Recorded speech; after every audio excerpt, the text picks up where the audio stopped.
وہ ایک قسم کی دوری ہے, ایک دوسرے کے ساتھ ملتی نہیں ہے فیملیز, اور ان کو آپس میں جوڑنے کے لیے یا ایک جگہ پہ لانے کے لیے ہم لوگوں نے کاؤنٹیز میں جو ہماری بہنیں ہیں جو بہت زیادہ ایکٹیو ہیں فلاحی کاموں کے اندر,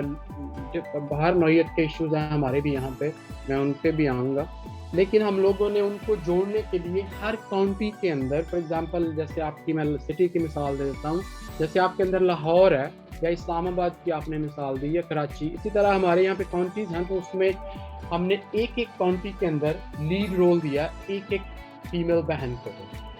پھر ان کے اوپر جو ہماری نئی جنریشن ہے یوتھ میں, ان کے پریزیڈنٹ لگائے تاکہ وہ یونیز کے اندر ہیں, کالجز کے اندر ہیں, تو جو نئی جنریشن ہے ان کو بھی وہ جوڑیں. اس کے بعد ہم لوگوں نے پریزیڈنٹ اور وائس پریزیڈنٹ بھی لگائے تاکہ جو بھی کلیکٹیولی ایک سارے لوگ مل کے کام کرتے ہیں ایونٹس کی شکل میں, کوئی بھی کسی بھی نوعیت کا تہوار ہے, کوئی ایشوز ہیں, جیسے اس کو میں تھوڑا سا اگر اور کھولوں تو ہم لوگوں نے لیگل ٹیمز کو تشکیل دیا, کیونکہ جو اوورسیز پاکستانی ہیں وہ پاکستان میں جاتے ہیں, ایک کانسیپٹ ہے ملک کی نہیں, میں الحمدللہ سارے ہم پاکستانی ہیں, سب لوگ بہت پیار کرتے ہیں پاکستان سے, لیکن جو کچھ مسائل ہیں وہ تو ہیں, ان سے تو آپ ان کو اگنور نہیں کر سکتے. تو اس لیے ہم لوگوں کو لگتا تھا کہ جیسے اگر ہم لوگ ایک منظم قسم کی تنظیم بنائیں جس کے اندر ہماری لیگل ٹیمز بھی ہونی چاہیے. پھر ہم لوگوں نے آپ کے جیسے لوکل باڈیز وہاں پہ پاکستان کے اندر جو اوورسیز پاکستانی وہاں پہ جا چکے ہیں ان کو ملا کے, اور جو آپ کے پاکستان کے وہاں کے لوکل لوگ ہیں ان کو ملا کے بھی کچھ باڈیز بنائی, جیسے گجرات کے اندر, قصور کے اندر, اس طرح ہم لوگوں نے ڈفرینٹ, لاہور کے اندر ہماری ایک ٹیم بنی ہے. تو ہم لوگوں نے ابھی لیگل ٹیمز کی طرف آئے, سوری میں آپ کا ٹائم لوں گا لیکن میں تھوڑا سا چاہوں گا کہ ڈیٹیل میں آپ کو بتاؤں. ہم لوگ لیگل ٹیمز جو ہیں ہم لوگوں نے ایک پوری سولسٹرز کے اوپر لاہور کے اندر ٹیم بنائی ہے. کوئی بھی پاکستانی اوورسیز کمیونٹی کے کسی بھی لوگ, صرف جو ہم سے منسلک ہیں یہ ان کی آواز نہیں ہے, جو ہم سے نہیں بھی ہیں ریلیٹڈ یا ہمیں انہوں نے جوائن نہیں بھی کیا, ہم لوگ کوئی ایک چھوٹی سی تنظیم کی شکل میں اس کو لے کے نہیں چل رہے کہ جو ہمارے ساتھ ہے اس کا مطلب کوئی بھی آ جائے. تو ہم لوگوں نے ایک ٹیم تشکیل دی ہے وہاں پر. اس کے بعد ہم لوگوں نے کوئی بھی اگر کسی کو ایشو ہے پلاٹس کا, پراپرٹی کا, جیسے میں نے بولا کہ فیمیل سے ریلیٹڈ جو تھا تو وہ کچھ ایشوز ہو چکی ہیں, کچھ وہ ایشوز آ جاتے ہیں پاکستان کے اندر. آپ کو پتہ ہے نا, جو یہاں پہ کچھ پرانے لوگ ہیں وہ چاہتے ہیں کہ بیٹی کی شادی وہاں ہو یا بیٹے کی شادی وہاں ہو, وہ کچھ بچوں کے ایشو آ جاتے ہیں, اگر خدا نہ خواستہ وہ چیزیں صحیح طرح نہ چل سکیں تو وہ ان کو وہ سسٹم جو ہے یا اسٹڈی جو ہے وہ بڑا سلو سسٹم ہے, ایک بڑا مطلب ان کو بہت تکلیف پہ عمل ہے وہ. تو اس میں وہ جو ہماری لیگل ٹیمز ہیں وہ بہت رہنمائی کرتی ہیں, پراپرٹیز کے پلاٹس کے ایشو, قبضہ ہو گیا دس اینڈ دیٹ, تو ان کی لیگل ایکسیس ہے, ہم لوگ ان کو چیز کر سکتے ہیں کہ آپ نے کیا کیا ہے, اس کے اوپر کیا اپڈیٹ ہے, ہم لوگ ڈائریکٹلی ان سے پوچھ سکتے ہیں. تو یہ ہم لوگ سمجھتے ہیں کہ ہم لوگوں نے یہ اس کو انڈر ون امبریلا ہم لوگوں نے اس کو سب چیزوں کو جوائن کیا. اگر 80 ممالک میں کہیں پہ بھی کسی پاکستانی کو ایشو ہے, میرے جاننے والے کو, آپ کے جاننے والے کو, ایک فون کال پہ ہیں ہم لوگ, کسی بھی پریزیڈنٹ کو فون کریں گے کہ یہ مسئلہ ہے. یہ ابھی لاسٹ ویک ایگزامپل دوں گا, دبئی کے اندر ہمیں 6 ٹیمیں الحمدللہ, وومن ونگ بھی ہے, لیگل ٹیم بھی ہے. تو ابھی وہاں پہ ایک مزدور تھے, ان کی جو اس طرح کے مسائل آتے رہتے ہیں, تو ابھی ان کی ڈیتھ ہو گئی. تو وہ اس طرح کے جو مسائل ہیں وہ 2 ویک 3 ویک جو ہیں وہ ہاسپٹلس کے اندر باڈیز پڑی رہتی ہیں. پیچھے جو فیملیز ہیں وہ بہت تکلیف میں سے گزرتی ہیں. تو اس کو ان چیزوں میں تیزی لانے کے لیے, تاکہ جو بھی لیگل پیپر ورک ہے اس کو کمپلیٹ کیا جائے جلدی سے جلدی, ایمبیسی جو ہے اس سے جو بھی سائننگ کروانی ہے وہ کروا کے, ہاسپٹل سے ریلیز کروا کے, پوسٹ مارٹم کروا کے, ہم لوگوں نے لاسٹ ویک میں ایک ویسے مثال دے رہا ہوں کہ 1 دن کے اندر باڈی کے تھرو پاکستان بھیجی, انکلوڈنگ ٹکٹ بھی ہم لوگوں نے خود کروایا. تو اس طرح کے جو بہت سارے مسائل ہیں وہ ہم لوگ انٹرنلی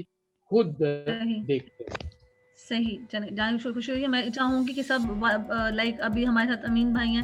وہ بھی اپنا تعارف کروا دیں اور جو کام کریں وہ کروا دیں. اس کے بعد میں دوبارہ MNA صاحبہ کی طرف آؤں گی کہ بھائی میں ان سے بھی کچھ کوشچنس کرنا چاہوں گی اور آپ سب سے بھی. ہاں, تو تھینک یو رابعہ. آواز آ رہی ہے میرے خیال میں؟ جی جی آ رہی ہے. جی محمد امین کیریو, میں نواب شاہ سے ہوتا ہوں اور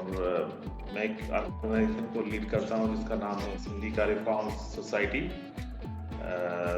جس کی آپ اگر ورڈنگ لینا چاہیں تو سندھ کی ریفارمز کے حوالے سے نام ہم نے رکھا ہوا یہ. اور ہم زیادہ تر ماحولیات پہ کام کرتے ہیں اور ہیلتھ اور انوائرمنٹ دو سیکٹر پہ ہم کام کرتے ہیں. اور زیادہ تر ہمارا فوکس جو ہوتا ہے پانی پہ ہوتا ہے, خاص کر جو سیوریج ٹریٹمنٹ پلانٹس ہیں ہم وہ ڈیزائن کرتے ہیں اور ڈفرنٹ آرگنائزیشن کو سپورٹ کرتے ہیں تاکہ وہ جو گندا پانی ہے اس کو ٹریٹ کر کے اس کو ریسائکل کرے, بجائے کہ وہ سمندر میں جائے یا کسی آبشار میں جائے یا گراؤنڈ واٹر خراب کرے. ہم یہ سسٹم کرتے رہتے ہیں. اور ساتھ میں ہم نے یہاں پہ بھی منسٹری آف کلائمیٹ چینج کے سپورٹ سے ہم نے 2 بڑی ڈویژنس ہیں, سکھر اور نواب شاہ, اس پہ ہم کام کر رہے ہیں. وہاں پہ ہم ریفارسٹریشن کر رہے ہیں. جیسے گورنمنٹ کی جو لینڈ تھی وہ کافی قبضہ ہو چکا تھا اس پہ, سپریم کورٹ کے آرڈرز پہ وہ ابھی خالی ہو رہی ہیں, تو ہم وہاں پہ ریفارسٹریشن کر رہے ہیں اور پچھلے 3 سال سے کر رہے ہیں. ابھی اس وقت اس سال ہم نے 20,000 ایکڑ ٹوٹل فارسٹریشن کی ہے, جس پہ جہاں پہ فلڈ آتا ہے تو پھر وہاں پہ جب پانی آتا ہے تو پھر وہاں پہ ہم براڈ کاسٹ کرتے ہیں, سیڈ براڈ کاسٹ کرتے ہیں. ساتھ میں جو کمیونٹیز ہیں فارسٹ کے اراؤنڈ جو کمیونٹیز ہوتی ہیں وہ کیونکہ بہت غریب ہوتی ہیں, اتنی غریب ہوتی ہیں کہ ان کو تو ایون پتہ اسکول بھی نہیں ہوتے, وہاں پہ ہاسپٹل نہیں ہوتے, ایون روڈ نہیں ہوتے, بہت سارے ان کے ایشوز ہوتے ہیں جن کو ہم فوکس کرتے ہیں. تو آج اگر رابعہ میری چھوٹی بہن ہے تو اس نے جیسے مجھے بتایا کہ ایشوز کمیونٹی کے ہیں, تو پھر اور ایم این اے صاحب ابھی یہاں پہ ہیں, سینیٹر صاحب بھی آتے رہتے ہیں, تو پھر میں نے کہا کہ زیادہ یہ بہتر رہے گا کہ کیونکہ وہ بھی ایک فیمیل ہیں. تو یہاں پہ خاص کر ہم نے دیکھا ہوا ہے کہ فیمیلز میں ایک تو لٹریسی بالکل 0 ہے, میں کہہ رہا ہوں 0. دوسرا یہ ہے کہ اسکل ڈیولپمنٹ کے حوالے سے ان کو بہت سے چھوٹے چھوٹے جو ہوم میڈ اسکلس ہیں وہ آتے ہیں, پر ان کو زیادہ اگر انوویٹو بنایا جائے اور ان کو ایڈوانس کیا جائے وہ نہیں ہے. یہاں پہ ان کی جو چیزیں ہوتی ہیں ان کو ویسے جو ان سے لے کے جاتے ہیں وہ تو 150 میں لے کے جاتے ہیں, اور جب وہ کراچی یا اسلام آباد بکتی ہیں تو وہ ہزاروں میں بکتی ہیں, 5,000 10,000 میں. تو یہ جو ان کے بیچ میں جو مڈل مینس ہیں وہ بھی اتنے ظالم ہیں کہ وہ ان کو پوری مزدوری بھی نہیں دیتے. تو یہ سب چیزیں ہیں وہاں پہ, اور ہم یہ چاہ رہے ہیں کہ کم سے کم ان کو اتنا کریں تاکہ ان کا جو لائیولیہوڈ کا کام ہے وہ سپورٹ ہو. اسی حوالے سے رابعہ سے بھی ہم بہت خوشی ہوئی اور کافی اچھا پروگرام تھا. لاسٹ جو میں نے رابعہ سے لڑائی بھی کی تھی کہ آپ مجھے اینڈ ٹائم میں بتا دیے, آج انہوں نے مجھے بتا دیا. میں ابھی فارسٹ سے ہی آ رہا تھا, ابھی آفس پہنچا تو مجھے یاد آ گیا, تو میں نے کہا ابھی تو نہیں مس کر سکتا کیونکہ ٹائم تھا. تو تھینک یو رابعہ, آپ نے یہ پروگرام ارینج کیا, اور تھینک یو منسٹر صاحب, میرے صاحب باقی شمس بھائی ہیں اور اپنا رانا صاحب ہیں, ان کی بھی بہت شکریہ کہ آپ نے ہماری وائس سنی. کم سے کم ابھی ایک فورم پہ تو ہمیں